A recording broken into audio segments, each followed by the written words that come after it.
Assalamualaikum warahmatullahi wabarakatuh.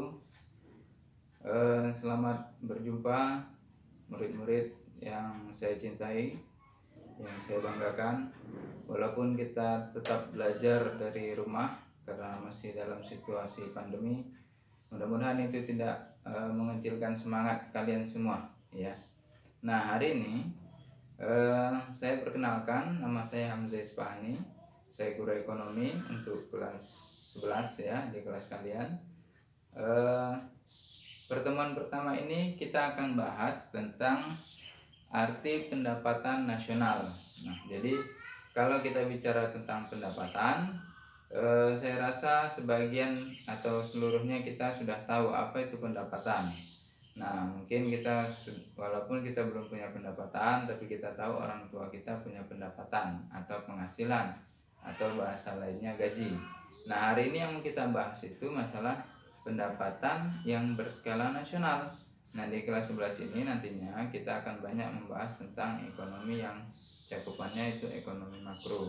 Nah, yang pertama yang kita bahas di pertemuan yang pertama ini, di pertemuan yang singkat ini, itu arti dari pendapatan nasional.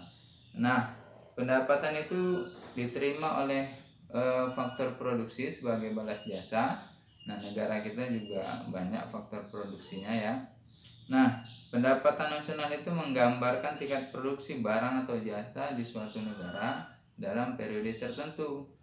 Nah, jadi negara kita tentu saja punya produksi barang dan jasa, baik itu yang dikelola langsung oleh negara maupun yang dikelola langsung oleh masyarakat. Nah, sekarang kita mau menyimpulkan dulu apa arti pendapatan nasional. Nah, pendapatan nasional itu diartikan sebagai pendapatan yang diterima oleh masyarakat dalam suatu negara yang diakumulasikan ya dalam waktu tertentu yang biasanya dalam waktu 1 tahun. Jadi misal si A punya pendapatan 1 juta, si B punya pendapatan 2 juta, si C punya pendapatan 3 juta. Maka ketika diakumulasikan pendapatan mereka adalah berapa? Ya, 6 juta. Jadi kalau kita bicara pendapatan nasional dengan contoh yang tadi ya. Nah, itu pendapatan nasional itu berarti di contoh tadi adalah 6 juta ya. Jadi bukan pendapatan nasional dari si A, si B, dan si C masing-masing, tapi semua diakumulasikan dalam waktu 1 tahun ya. Jadi sudah bisa ya diambil kesimpulan, pendapatan nasional adalah tadi pendapatan yang diterima oleh masyarakat di suatu negara dalam waktu 1 tahun. Nah, kemudian apa saja manfaat perhitungan pendapatan nasional nantinya? Nah, manfaat perhitungan pendapatan nasional yang pertama itu untuk mengetahui struktur perekonomian suatu negara. Jadi kita dapat mengetahui keadaan ekonomi di suatu negara ketika kita sudah dapat menghitung jumlah pendapatan nasional. Namun jika kita tidak menghitungnya, maka kita tidak tahu bagaimana keadaan struktur ekonomi suatu negara. Katakan Indonesia memiliki struktur ekonominya yang berbentuk perdagangan, perkebunan. Kenapa? Karena penghasilan masyarakatnya banyak didapat dari sektor-sektor tersebut. Nah, kemudian yang kedua, tujuan atau manfaat pendapatan nasional itu untuk membandingkan kemajuan perekonomian. Kemajuan kapan? Itu kemajuan antar waktu. Katakanlah tahun yang lalu dengan tahun ini, berapakah selisih pendapatan nasional, apakah meningkat atau menurun? Jadi kalau meningkat kita bisa tahu negara kita makin maju atau makin mundur. Nah, kemudian yang ketiga adalah membandingkan perekonomian antar negara. Jadi dengan kita menghitung pendapatan nasional, kita bisa tahu negara kita berada di posisi mana jika dibandingkan dengan negara-negara lain melalui tingkat perhitungan pendapatan nasionalnya. Katakan saja, kita pikirkan saja dalam pikiran kita hari ini, lebih maju mana negara Indonesia dengan negara Amerika Serikat?